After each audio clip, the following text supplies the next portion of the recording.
British Defence Secretary has confirmed that the UK will be sending 14 Challenger 2 tanks to Ukraine.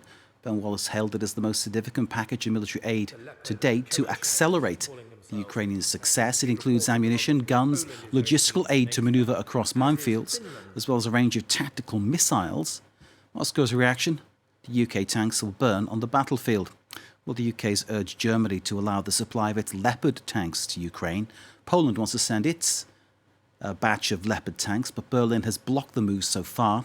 A special defence ministers meeting at Ramstein on Friday is expected to try to force the issue.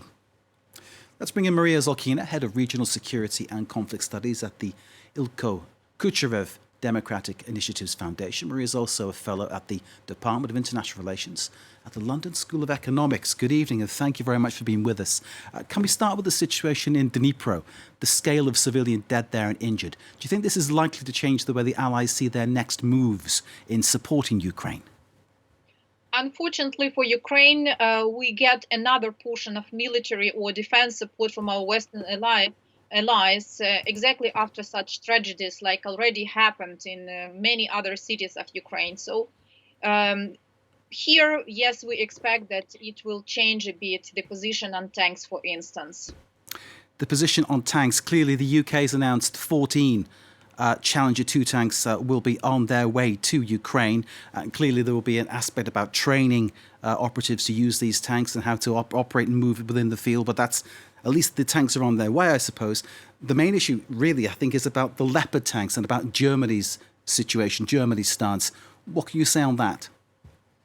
Actually, we expect that there will be some kind of a chain reaction or chain process started with their light tanks, which are actually armored, specific light armored vehicles from France, and then followed by the decision of UK to send the Challenger 2 tanks to Ukraine. And this all create the beginning of a new page, let's say, in military support to Ukraine from our Western allies. The question here is not about how many tanks UK or how many light tanks France are going to send to Ukraine in the nearest weeks or months. The question is that this is extremely another type actually of weapons, which was under so-called political ban before when it came to some kind of military support to Kyiv.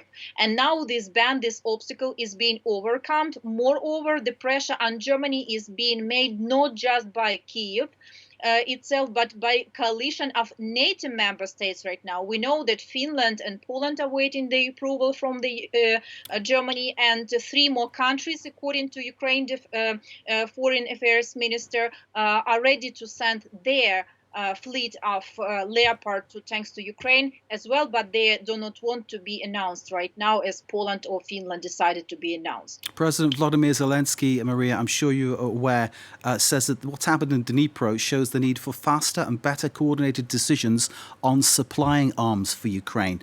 It's almost echoing what he's been saying since the very, very start, the invasion of February the 24th. He's consistently called for arms, the right kind of arms, as quickly as possible. Exactly. What happened in Dnipro is just an evidence or an elegant example that Ukraine still doesn't possess any types of air defense system capable of intercepting ballistic missiles, because this is believed to be a ballistic missile on the side of Russia. And that's why this is not about just the competition of 2 armies. This is about the safety and security of civilian population in the times of the war. So air defense system for preserving critical infrastructure and civilian population, and tanks which do not need to be considered as offensive weapons, because Ukraine is liberating its own territory and not going to offend anyone else. Mariia, as we speak, we know that there is something bubbling up on the border between Belarus and Ukraine, the possibility of something happening from there. The battle in the city of Kherson continues there as well. There's been another fatality today, 3 yesterday, and Soledar as well, near Bakhmut in the Donbass, the situation there. Can we home in on Soledar, that situation? What is your reading of what happens next there? Because clearly Russia says it has the town, Ukraine says it doesn't, and clearly the fighting continues. Yeah, we still have reports on the ground. So if you will follow the local news, you will find the fresh videos from Ukrainian military units, which are still present in the town. But the question is not just about Solidar. The question is that Russia cannot push forward and have significant progress in Donetsk regions, which is like ridiculous in terms of previous Russian military capacities. And they just need at least some success. Solidar is a small city which had about 10,000 of population before the large-scale invasion. So it's not that much strategic, let's say, spot on the map.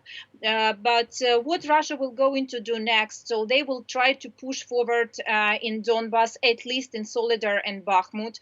At the same time, in case they will not have a significant success there, in my opinion, we should await some kind of distracting maneuver on the other part of the front line. Maybe not necessarily another attempt to occupy Kiev or Kharkiv, but at least to organize some kind of a positioning war at another place in order just to distract Ukrainian defense forces from already existing front line.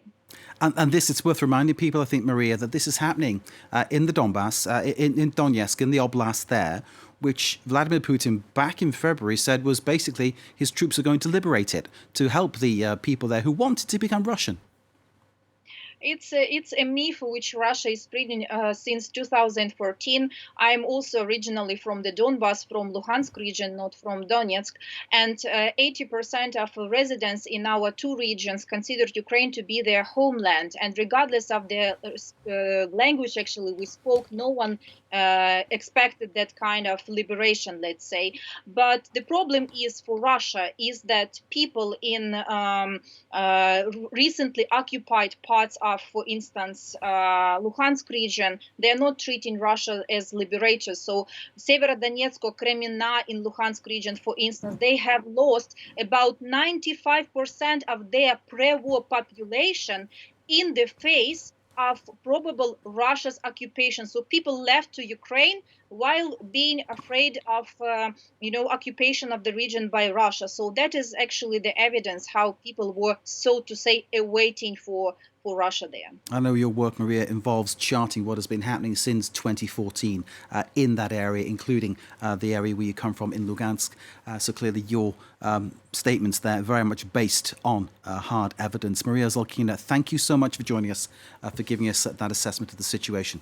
Thank you very much indeed. We, of course, will continue to look for all developments for you on the situation in Ukraine.